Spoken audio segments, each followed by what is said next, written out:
बिस्मिल्लाहिर्रहमानिर्रहीम। अस्सलाम वालेकुम नाज़रीन कराम, उम्मीद करता हूँ आप सब लोग बखैर वाफियत होंगे और जहाँ भी होंगे अपने अहले खाना समेत खुश भी होंगे और महफूज भी।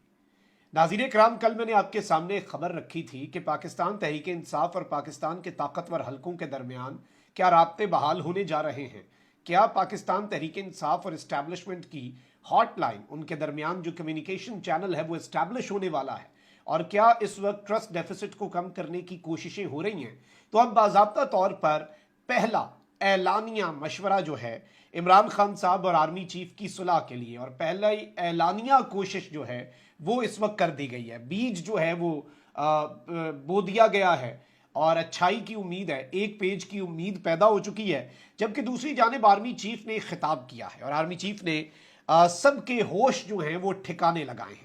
और ये मामला क्या है, ये किस तरह से इस मैसेज को डिकोड किया जाए या इसका क्या तर्जुमा किया जाए, ये भी समझना जो है वो बहुत ज़्यादा ज़रूरी है। क्योंकि अगर आप इस सारी सिचुएशन को समझें तो अब मामला जो है वो एक बड़ा अजीब सा मामला हो सकता है। जबकि इस सब के अंदर इमरान खान साहब को एक नया बुलावा भी आ गया है और जुम्मे का दिन जो है वो बहुत ज़्यादा अहमियत का हामिल है। जुम्मा जो है, जुम्मतुल मुबारक, बहुत ज़्यादा अहम हो सकता है। क्योंकि तोशा खाना में हम उम्मीदें दम तोड़ती जा रही हैं ना। खान साहब ने जो मास्टर स्ट्रोक खेला, नहीं देखा तो पिछला vlog, normally I don't say this but do watch it, जो मैंने तोशा खाना पे बनाया। खान साहब ने आज जो बड़े बड़े वकीलों को पीछे छोड़ दिया, तबाहियां फेर दी हैं ना इनकी, वो देखने वाला मामला था।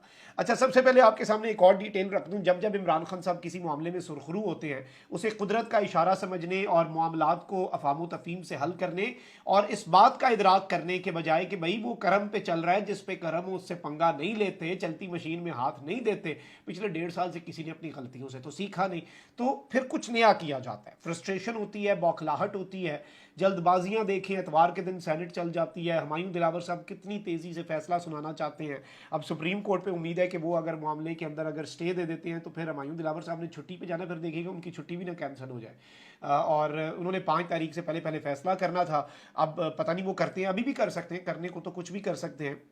जबकि दूसरी जानिब मुश्तरका तहकीकाती टीम JIT, आपको पता है कि ये JIT जो है, इस JIT के सामने खान साहब पहले पेश हुए थे 9 मई के वाकयात वाली JIT के सामने, और फिर अभी रिसेंटली इन्होंने रोजनामचा दर्ज कर दिया इमरान खान साहब के ऊपर और इन्होंने रिपोर्ट लिख दी कि खान साहब ने JIT के अफसरान को धमकाया है, उन्हें तड़ियाँ लगाई हैं, उन्हें धमकी दी है, और उन्होंने इमरान खान साहब ने कानून की राह में हाइल होने की कोशिश की है। जो खान साहब ने कहा ना कि आप कानून के मुताबिक भाई चले, हमारी हुकूमत भी तो आनी है, मतलब फिर आपके ऊपर एक्शन हो सकता है अगर आप कानून के मुताबिक नहीं चलते। ये नहीं कहा कि मुझे फ़ायदा दो, ये नहीं, लेकिन खान साहब के वाले से ये बात आ रही थी। अब इन्होंने खान साहब पे वो भी मुकदमा बनाना है उल्टा, एक और, मतलब जहाँ से जो निकलता हुआ इन्होंने बना लेना है। तो अब चेयरमैन PTI को कीप दिस इन माइंड के इमरान खान साहब के ऊपर इन्होंने वो रोजनामचा और वो सारा मामला कार्रवाई कर दी हुई है कि धमकी दी है JIT को, और JIT ने अदालत के अंदर कह दिया कि इमरान खान कसूरवार है उसी पेशी में, मतलब JIT के सामने शामिल तफ्तीश जो हुए थे। अब ये सेकंड मरतबा खान साहब को बुला रहे हैं। अब इधर वो खान साहब को अरेस्ट भी हो सकते हैं कि वो कहें कि भाई आप तो कसूरवार हैं हमारे नज़दीक। जब उन्होंने कह दिया JIT ने अदालत के अंदर कसूरवार है, JIT दोबारा खान को बुला रही है, आप समझ जाएंगे क्या कर सकते हैं। तो चेयरमैन PTI को JIT ने 9 मई को जिना हाउस पर हमला और जलाओ घिराव के केस में दोबारा तलब कर लिया है। चेयरमैन PTI को तमाम नामजद मुकदमात में तलब किया गया है और इमरान खान को JIT ने चौथी मरतबा, फोर्थ टाइम तलब किया है। पुलिस के मुताबिक इमरान खान सिर्फ एक मरतबा JIT के सामने पेश हुए। JIT में इमरान को धमकाने पर चेयरमैन PTI के खिलाफ थाने में शिकायत ऑलरेडी दर्ज है, उसे जब यूज करना हुआ 1 मिनट लगेगा। वाज़ेह रहे कि इमरान खान साहब 9 मई के वाकयात की तहकीकात करने वाली JIT के सामने 14 जुलाई को पहली मरतबा पेश हुए थे। उन्हें लाहौर के किला गुजर पुलिस हेडक्वार्टर्स में JIT के सामने पेश होने के लिए कहा गया था, और 9 मई का वाकया जो है उसमें खान साहब के मुलव्वस होने के हवाले से ये सारी चीज़ें जो हैं ये सामने लाई गई थी। अच्छा भाई, दूसरी जानिब कुछ और मामलात भी चल रहे हैं, और इमरान खान साहब की एहतसाब अदालत से जो नैब वाला 190 मिलियन पाउंड और तोशा खाना रेफरेंस पर कार्रवाई 4 अगस्त तक मुलतवी कर दी है एहतसाब अदालत ने। लेकिन यह एहतसाब अदालत वाला मामला है और उसमें 4 अगस्त तक की इमरान खान साहब की जो तौसी है, या फिर आप कह लें कि वही कि इनकी जो अबूरी ज़मानत है उसमें तौसी कर दी गई है। जबकि इस सारी की सारी सिचुएशन में हुकूमत ने अवाम के ऊपर जो बम फोड़ा है वो बहुत ज़्यादा इंपॉर्टेंट है, और हुकूमत ने मुल्क में पेट्रोलियम मसनूआत की कीमतों में एक मरतबा फिर इजाफे का ऐलान करते हुए, और मीडिया इसके ऊपर अब आपको बहुत ज़्यादा खामोश नज़र आएगा, मीडिया आपको बहुत ज़्यादा चुप नज़र आएगा इसके ऊपर। और ये जो 8 रुपए इन्होंने पहले कम किए थे, मरीम नवाज ने उस पर ट्वीट किया था PMLN केयर्स के, PMLN को बड़ी फिक्र है। तो अब मुझे उम्मीद है कि कम अज़ कम ये केयर करेंगे। और अब ये नहीं इनकी केयर, अब मतलब ये होता है ना मुनाफकत, ਜਦੋਂ बड़ा ਜਦੋਂ पैसे कटते ने तो फिर कहते रहे कि भाई हमारी अचीवमेंट है, और जब पैसे बढ़ जाते हैं फिर ये कहते हैं कि जी ये तो पता नहीं क्या हो गया, ये हमारा तो काम ही नहीं है, और वो भी खान साहब पे डाल देते हैं। तो पेट्रोल की कीमत में 19.95 रुपये, आप कह लें कि 20 रुपये, जबकि डीजल की कीमत में 19.90 रुपये का इजाफा कर दिया गया है। कीमतों में इजाफे के बाद पेट्रोल की फ़ी लीटर कीमत बढ़कर 272.95, जबकि डीजल की फ़ी लीटर कीमत 273.40 हो गई है। इन कीमतों का इतलाक फौरी होगा। और इस सब के अंदर मैं आपको ये बता दूं कि अब इसहाक डार साहब ने वीडियो पैगाम भी दिया और कहा कि आलमी सतह पर पेट्रोलियम मसनूआत की कीमतों में इजाफा हुआ, मुल्की मफाद को सामने रखते हुए कम से कम इजाफे का कम से कम बोझ अवाम को मुंतकिल किया है। अलबत्ता इसके ऊपर मीडिया आपको बहुत ज़्यादा खामोश नजर आएगा। I was trying to find the news even it was not available on the major Pakistani media outlets website में, BBC, फिर मुझे उर्दू खोलना पड़ा और वहाँ से मैंने ये खबर की सारी तफसीलात निकाली कन्फर्मेशन के लिए आपके सामने रखने से पहले।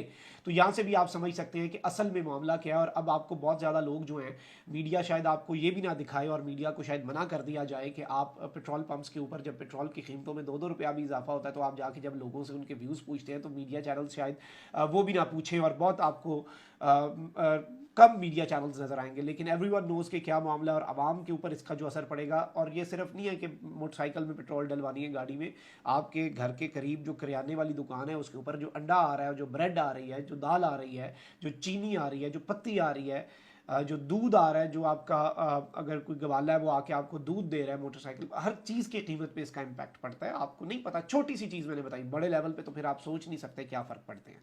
अच्छा, वहीं दूसरी जानिब कुछ और डेवलपमेंट्स भी हैं, कुछ और बहुत बड़ी अपडेट्स भी हैं। Army chief general Asim Munir की एक अहम तरीन स्टेटमेंट भी आई है, लेकिन उससे पहले चूंकि अब ये दावे चल रहे हैं कि फवाद चौधरी साहब और असद उमर साहब जो हैं उनकी पाकिस्तान तहरीक इंसाफ में वापसी हो सकती है, क्योंकि इन दोनों ने कोई और पॉलिटिकल एडवेंचर नहीं किया। फवाद चौधरी साहब जहांगीर तरीन साहब के डिनर पे नज़र आए थे, और उसके बाद फवाद चौधरी साहब इस्तेहकाम पाकिस्तान पार्टी की तकरीब में भी गए, लेकिन उनकी स्टेज पे कुर्सी थी but he didn't sat there. उसके बाद उन्होंने ना पार्टी ज्वाइन की, वो नीचे बैठ के बस मुंह छुपाते रहे, साइड में बैठ के वो as a I guess spectator जो है वो बस वहाँ पर बैठे रहे। तो उन्होंने ऑफिशियली कुछ भी ज्वाइन नहीं किया। वो रिसेंटली PTI को डिफेंड करने के मामलात के अंदर शबर जैदी और इस तरह के मामलात, और स्पेशली PMLN जो है उसे बहुत सख्त आड़े हाथों ले रहे हैं। इस असद उमर साहब ने भी शबर जैदी साहब को जिस तरह आड़े हाथों लिया, खान के डिफेंस में एक तरह सामने हुए आए वो, तो ये चीज़ें कुछ इशारे हैं। अलबत्ता बहुत से लोगों के लिए तो रास्ते खुले हैं, जैसे आप कह लें मुसरत जमशेद चीमा, जमशेद इकबाल चीमा हो गए, शीरी मज़ारी हो गई, मलिका बुखारी होगी। फवाद चौधरी और असद उमर के हवाले से भी ये जमागोइयाँ चल रही हैं कि गालिबन ये अपने पुराने ओहदों पर भी बहाल हो सकते हैं। फवाद चौधरी साहब इस वक्त अहम है, और मैंने आपको बताया था कि इस्टेब्लिशमेंट और खान साहब जो हैं उनके वाले से अब फवाद चौधरी साहब ने जो इस वक्त स्टेटमेंट दी है वो बड़ी इंपॉर्टेंट है, और ये पहली मरतबा मेन स्ट्रीम मीडिया पर स्टेटमेंट आई है। और इस सब के अंदर वैसे मैं आपको ये बता दूं कि जियो जो है वो इनके नाम के साथ इस्तेहकाम पाकिस्तान पार्टी के रहनुमा लिख रहा है, लेकिन एज ऑफ आई नो अभी तक इन्होंने ऑफिशियली ज्वाइनिंग तो नहीं दी हुई और कुछ ऐसा मामला नहीं है। लेकिन चलें, फवाद चौधरी ने इलेक्शन से कबल इमरान खान साहब को इस्टेब्लिशमेंट और नवाज शरीफ से तलखियाँ कम करने का मशवरा दिया, और इन्होंने कहा कि इतनी तलखियों में हम आगे कैसे बढ़ेंगे क्योंकि इस वक्त सूरत हाल मामूल के मुताबिक नहीं है। ये इलेक्शन कमीशन के बाहर फवाद चौधरी साहब मीडिया से गुफ्तगू कर रहे थे, इसलिए इलेक्शन से कहीं ज़्यादा अहम है कि मुल्की हालात मामूल पर लाए जाएँ। उन्होंने कहा कि चेयरमैन PTI और इस्टेब्लिशमेंट की दूरियों और तलखियों को कम किया जाए।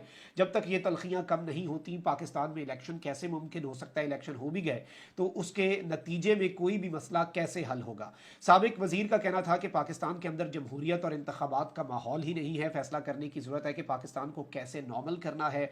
इसलिए इलेक्शन से कबल मिसाक जमहूरियत किया जाए। मिसाक जमहूरियत से इमरान खान, इस्टेब्लिशमेंट और नवाज शरीफ में दूरियाँ कम हो। ऐसे इलेक्शन का क्या फ़ायदा? इससे बेहतर है कि मजलिस शूरा बना लें।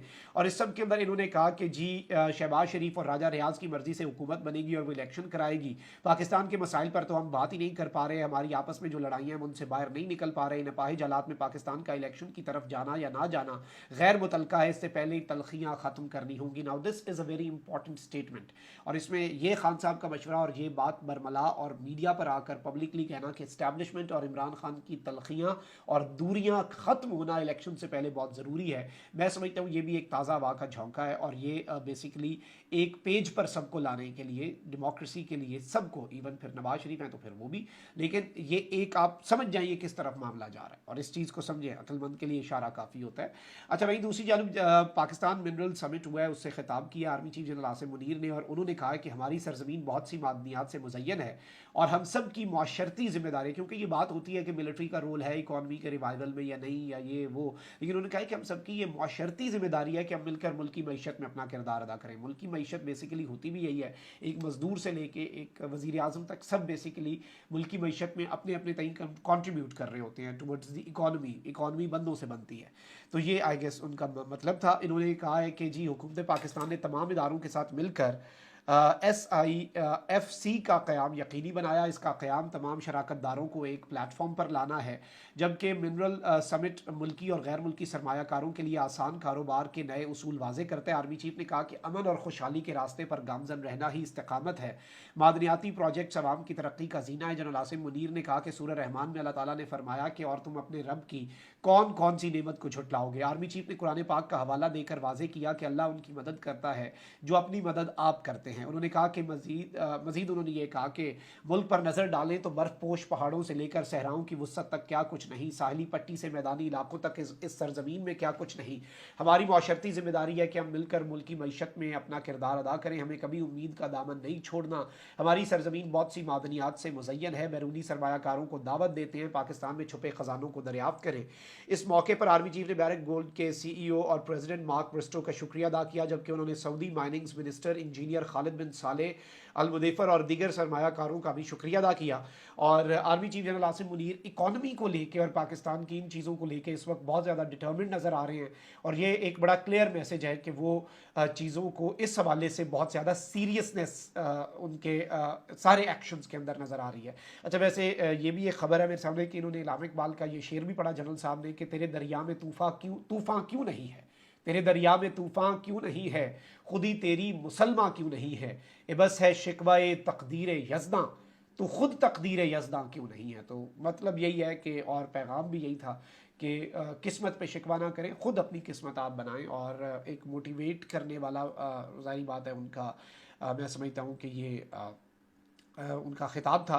So let's see how things unfold और दिस इज़ वेरी इंपॉर्टेंट इस कॉन्टेक्स्ट में कि मिलिट्री जो है वो इकॉनमी को लेके इस वक्त बहुत ज़्यादा मुकम्मल तौर पर मिलिट्री बहुत ज़्यादा सीरियस है और उस मामले को इस तरह से बीच में छोड़ने के लिए military is not ready. This is very important. अपना बहुत ख्याल रखें। अल्लाह निगहबान। पाकिस्तान जिंदाबाद।